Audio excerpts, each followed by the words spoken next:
Hey what's up guys, welcome back in our YouTube channel Sardar ji educational. Guys इस video में अपन बात करने वाले हैं, अपन केमिस्ट्री का क्लास 12 का केमिस्ट्री का पेपर सॉल्व करेंगे 2020-21 का, जो आपका रिवीजन टेस्ट वाला हाफ ईयरली एग्जाम हो रहा है, ठीक है आपका।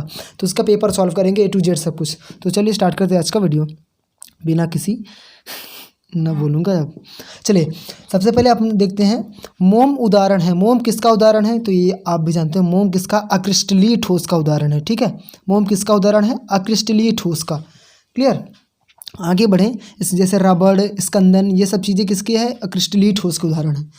सेकंड नंबर ऑप्शन है, एक अंतः केंद्रित घनीय इकाई सेल में परमाणु की संख्या क्या होती है? तो परमाणुओं की संख्या क्या होती है? 4 होती है। क्लियर। दूसरा, किसी ठोस पदार्थ के क्रिस्टल में कितने प्रकार के विमीय जालक संभव हैं? तो किसी ठोस पदार्थ के क्रिस्टल में 14 प्रकार के 14 प्रकार के विमीय जालक संभव हो सकते हैं। फोर्थ नंबर क्वेश्चन, गैसों की द्रव में विलेयता का नियम दिया था, किसने दिया था? तो आप भी जानते हो, हेनरी ने, ठीक है। बहुत आसान है, गैसों की द्रव में विलेयता का नियम दिया था हेनरी ने। आगे बढ़ें, शुद्ध जल की मोलरता, ये वेरी इंपॉर्टेंट क्वेश्चन है, वेरी मोस्ट है, आपके बोर्ड एग्जाम में भी पूछेगा। तो 55.5, ठीक है। शुद्ध जल की मोलरता पूछ रहा है, ठीक है, मोलरता। आगे बढ़ें, फिल इन द ब्लैंक्स में, एक आदर्श विलयन वह है जो पालन करता है, क्या पालन करता है? राउल्ट का नियम। क्या पालन करता है बेटा? राउल्ट का नियम पालन करता है, नियम का, राउल्ट के नियम का। क्लियर, पहला क्वेश्चन। दूसरा है, बिंदु दोष क्रिस्टलों में पाए जाते हैं, तो कौन से क्रिस्टल में? तो sodium chloride crystal, sodium chloride crystal, ठीक है। आगे बढ़ें, अधिशोषित पदार्थ को अधिशोषण सतह से हटाए जाने की प्रक्रिया को क्या कहते हैं? विशोषण बोलते हैं। क्या बोलते हैं? विशोषण। ये आपके 2020 के पेपर में भी पूछा था आपको ये क्वेश्चन। आगे बढ़े हम, मानक हाइड्रोजन इलेक्ट्रोड विभव का मान होता है कितना? 298 केल्विन, 298 केल्विन, ठीक है। आगे बढ़िए, अणु संख्यता सदैव क्या होती है? पूर्णांक होती है। अणु संख्यता हमेशा क्या होती है? पूर्णांक होती है, ठीक है, ठीक है। इन क्वेश्चन को जरूर याद रखिएगा, क्योंकि इसके क्वेश्चन बोर्ड एग्जाम में आपके मिलेंगे, ठीक है। तो ये बहुत ही इंपॉर्टेंट है। एक शब्द एक वाक्य में उत्तर लिखिए, ठीक है।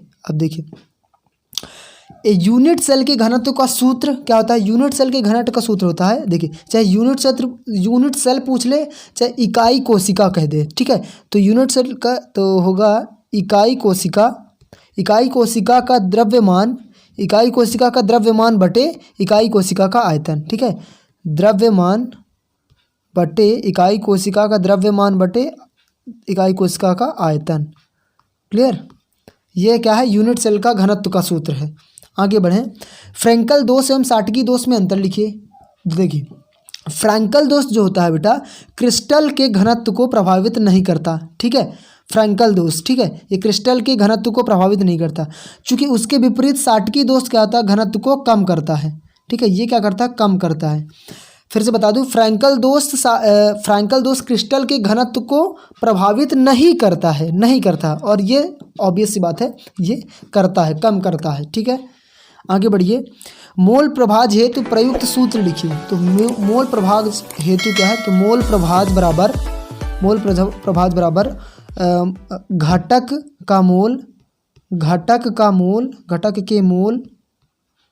घटक के मोल बटे सभी घटकों के कुल मोलों का योग, सभी घटकों के कुल मोलों का योग, ठीक है।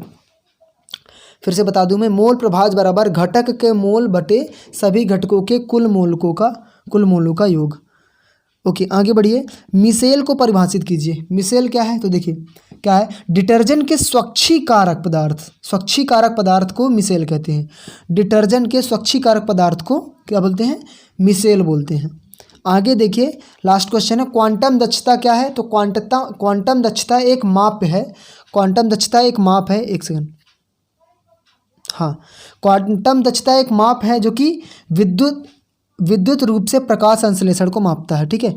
विद्युत रूप से प्रकाश संश्लेषण को मापता है। क्वांटम दक्षता एक माप है जो कि विद्युत रूप से प्रकाश संश्लेषण को मापता है। आगे देखिए, तो सही जोड़ी है, ठीक है। अब सही जोड़ी को आपको अच्छे समझना पड़ेगा, ठीक है। अब देखिए हालांकि पेपर जो है तो उसी प्रकार से आया, सेम टू सेम पेपर आया है, ठीक है। जैसा कि चूंकि पहले जैसा कि दावा किया जा रहा था कि शायद इसके एग्जाम पैटर्न में चेंज होगा, तो आप देखोगे तो हाफ ईयरली एग्जाम जो है उसी प्रकार से 2 2 3 3 4 4 5 5 नंबर क्वेश्चन है, ठीक है। देखिए पहला मैं सीधे डायरेक्टली आपको लगा देता हूँ कि तो सह संयोजक ठोस जो होगा बर्फ, ठीक है, सह संयोजक ठोस बर्फ में आ जाएगा। वैसे होता नहीं इसका, ठीक है, लेकिन केवल ऑप्शन हमारे पास बर्फ है। इसका सह संयोजक ठोस का ऑप्शन होता है, हाँ। अब देखिए प्रति अम्ल का संबंध इससे ये हो जाएगा, प्रति अम्ल का संबंध अम्लता का उपचार, ठीक है। पेप्टीकरण का संबंध हो जाएगा विद्युत अपघट्य। अक्रिस्टलीय ठोस का उदाहरण हो जाएगा प्लास्टिक, ठीक है, अक्रिस्टलीय ठोस का हो जाएगा ये। और यहाँ अर्हीनियस समीकरण हो जाएगा K=A, ये वाला, ठीक है। संयोजक ठोस ये हो जाएगा, पेप्टीकरण विद्युत ये हो जाएगा, प्रति अम्ल अम्लार क्षारता, एक अक्रिस्टलीय ठोस प्लास्टिक, और इसका ये हो जाएगा। क्लियर, समझ में आ गया? ओके, आगे इन क्वेश्चन को आप खुद सॉल्व कर सकते हो, ठीक है। वैसे नॉर्मल से क्वेश्चन है, टॉपिक जो है जो भी देखिए ये क्वेश्चन वही आए हैं जो आपको यूनिट्स तैयारी करवा दी गई है, पूरी बुक के नहीं आए हैं, ठीक है। तो ऑब्वियस से बात है, नॉर्मल जो आपके हाफ ईयरली एग्जाम्स होते हैं उस टाइप के क्वेश्चन आए हैं, तो आप सॉल्व करवाओगे।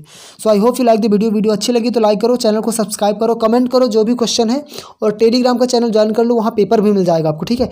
इंस्टाग्राम पे मुझे फॉलो कर लो, और अदर सब्जेक्ट की अगर आपको सोल्यूशन चाहिए तो सबकी लिंक डिस्क्रिप्शन बॉक्स में डली है, और कमेंट करो कि किस क्वेश्चन का किस विषय का चाहिए, तो उसका भी अपन वीडियो बहुत जल्द अपलोड कर देंगे, अपलोडेड कर रहे हैं रेगुलर, ठीक है। Thank you for watching the video. जय हिंद, जय भारत।